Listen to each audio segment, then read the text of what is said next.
Au nom du Père et du Fils et du Saint-Esprit, Amen. Ô doux Jésus, toi dont l'amour jaillit de ton cœur sacré a été répandu généreusement sur les hommes, qui te l'ont rendu avec ingratitude, négligence et méchanceté, nous venons en ce jour à tes pieds pour te rendre l'honneur et la révérence en réparation de tous les outrages, sacrilèges et injures causés à ton cœur sacré partout dans le monde entier. Nous reconnaissons avoir été nous-mêmes, plus d'une fois, coupables des douleurs de ton cœur sacré, et nous nous approchons de toi d'un cœur repenti pour implorer ta miséricorde en faveur du monde entier, en faveur de tous les pécheurs que nous sommes. Que le sang et l'eau sortis de ton côté ouvert nous purifient de nos fautes et nous obtiennent ton pardon pour le salut de notre âme, maintenant et à l'heure de notre mort, toi qui règnes pour les siècles des siècles. Amen. Cœur sacré de Jésus, ayez pitié de nous. Cœur sacré de Jésus, ayez pitié de nous. Cœur sacré de Jésus, ayez pitié de nous. Bonjour chers frères et sœurs, chers amis, à vous tous, bonjour. Nous célébrons en ce jour la solennité du Sacré-Cœur de Jésus. Bonne fête du Cœur sacré de Jésus à toutes et à tous.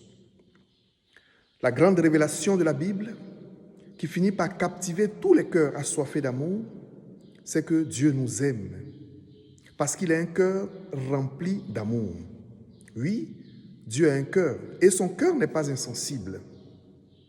Un cœur qui aime, un cœur qui se réjouit, un cœur qui souffre, un cœur qui pleure. Dieu s'est pris un cœur d'homme, mais le cœur de Dieu n'est pas celui de l'homme. C'est le cœur de Dieu qui se préoccupe du sang d'Abel le juste et qui demande à Caïn, où est ton frère? C'est le cœur de Dieu qui rappelle par la bouche du prophète Moïse au peuple d'Israël que si Dieu vous a choisi, ce n'est pas parce que vous êtes le peuple le plus nombreux, mais c'est par pure grâce, la grâce de mon amour, et pour respecter le serment fait à vos pères. Le cœur de Dieu, c'est le cœur qui garde silence devant la femme adultère et qui lui dit « Personne ne t'a condamné, moi non plus, je ne te condamne pas. Va et ne pêche plus. » C'est le cœur de Dieu qui rencontre ce cortège funèbre du Fils unique dont la mère est inconsolable, qui arrête ce cortège, qui le donne vie au Fils pour le rendre à sa mère. C'est le cœur de Dieu qui voit Marthe et Marie en pleurs devant la mort de Lazare, leur frère et son ami, et qui appelle Lazare de son tombeau. « Lazare, sors de ton tombeau. » C'est le cœur de Dieu qui dit « Je ne suis pas venu pour les justes, mais pour les pécheurs. Je ne suis pas venu pour les bien portants, mais pour les malades. » C'est le cœur de Dieu qui prend compassion de cette multitude à sa suite et qui, dans sa pitié, multiplie pour elle le pain afin qu'elle reprenne des forces. Comme nous le voyons bien, chers frères et sœurs, chers amis, Dieu s'est pris un cœur d'homme, mais le cœur de Dieu n'est pas celui de l'homme. Le cœur de Dieu ne juge pas. Le cœur de Dieu est patient. Le cœur de Dieu est miséricordieux. Le cœur de Dieu aime à l'infini. Le cœur de Dieu aime à mourir. Contrairement au cœur de Dieu, le cœur de l'homme aime juger. Le cœur de l'homme aime condamner. Et nous connaissons certainement cette histoire racontée partout sur Internet au sujet d'un couple. Au sujet d'un couple qui avait un chien. Mais ce couple recherchait un enfant. C'est vrai que le chien était beaucoup choyé, beaucoup soigné, mais ce couple recherchait un enfant. Par la grâce de Dieu, il leur naît une fille.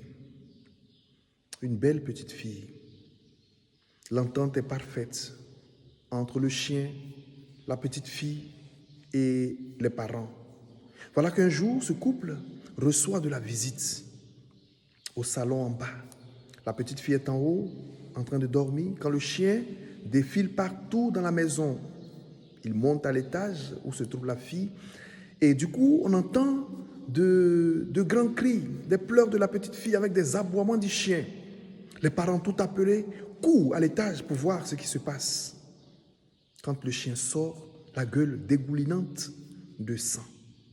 Le père, sans réfléchir, descend, prend son fusil et abat le chien, avant de prendre sa femme, tout tremblant de peur et en pleurs, pour entrer et voir ce qui s'est passé dans la chambre. Et que voit-il? Leur petite fille endormie, à ses côtés, un gros serpent que le chien avait tué. Certainement que beaucoup auraient réagi de la même façon. En tout cas, moi, je pense que j'aurais réagi de la même façon. Et c'est ainsi que nous sommes, nous les hommes. Nous jugeons avant de chercher à comprendre. Nous condamnons avant d'entendre la version originale. Frères et sœurs, dans l'évangile de cette solennité du Sacré-Cœur de Jésus, au chapitre 11 de Saint Matthieu, les versets 25 à 30, Jésus lui-même nous décrit son cœur d'amour.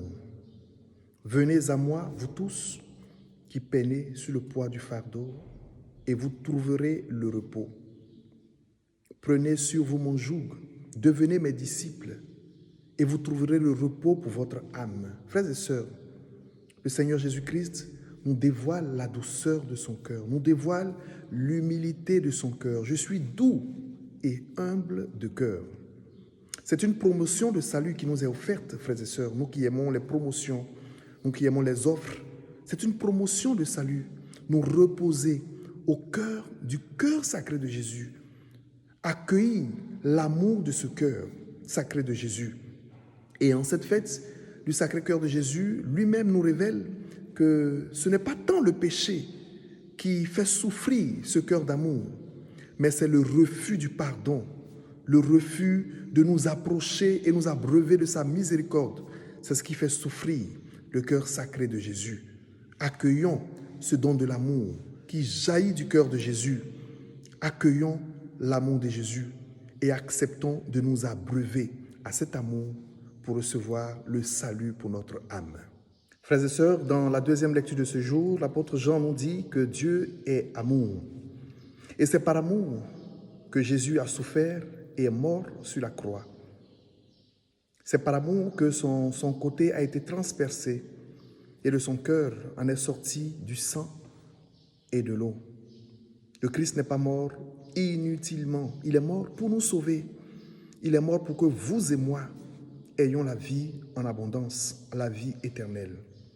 Alors je voudrais vous inviter à ne pas gaspiller nos souffrances, à ne pas gaspiller nos souffrances, parce que tant que nous vivrons sur cette terre, nous expérimenterons la souffrance. Et une chose est de souffrir, une autre est de souffrir inutilement. Offrons nos souffrances, chers frères et sœurs, au cœur sacré de Jésus. Offrons nos souffrances pour les situations difficiles qui se passent autour de nous. Offrons nos souffrances pour les enfants avortés. Offrons nos souffrances pour les personnes assassinées. Offrons nos souffrances pour les âmes en purification, les âmes du purgatoire. Offrons nos souffrances pour la conversion des prêtres. Offrons nos souffrances pour qu'ils soient plus saints dans le service du ministère sacré en notre faveur. Offrons nos souffrances pour la conversion du monde, pour la conversion des pécheurs. Offrons nos souffrances pour obtenir des bénéfices spirituels pour nos frères et sœurs. Oui, ne gaspillons pas nos souffrances. Que nos souffrances soient utiles pour notre propre salut, notre propre conversion et pour la conversion des autres. Offrons nos souffrances en réparation des injures, en réparation des outrages, des blasphèmes contre le Saint-Sacrement, en réparation des outrages, des injures et des sacrilèges contre l'Église. Offrons nos souffrances pour qu'elles soient bénéfiques dans un sens spirituel pour nous-mêmes et pour le monde entier. Chers amis, chers frères et sœurs, je voudrais terminer par ceci. En contemplant aujourd'hui le cœur sacré de Jésus, nous devons nous remplir de gratitude. Et la gratitude devrait nous conduire à un seul mot, merci. En étant reconnaissant à Dieu le Père pour l'amour révélé en son Fils Jésus-Christ, cet amour qui s'est transcendé sur la croix.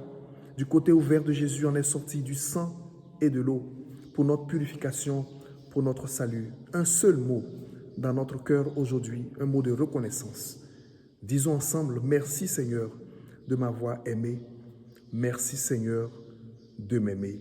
Toi qui règnes pour les siècles des siècles. Amen. Cœur sacré de Jésus, ayez pitié de nous. Cœur sacré de Jésus, ayez pitié de nous. Et n'oublie pas d'offrir tes moments de souffrance pour la conversion de ta famille, de ton époux, ton épouse, de tes enfants et pour le salut du monde. Que Dieu Tout-Puissant vous bénisse et vous garde, le Père, le Fils et le Saint-Esprit. Amen. Bonne fête du Sacré-Cœur de Jésus à toutes et à tous une fois de plus et à dimanche prochain par la grâce de Dieu. Au revoir.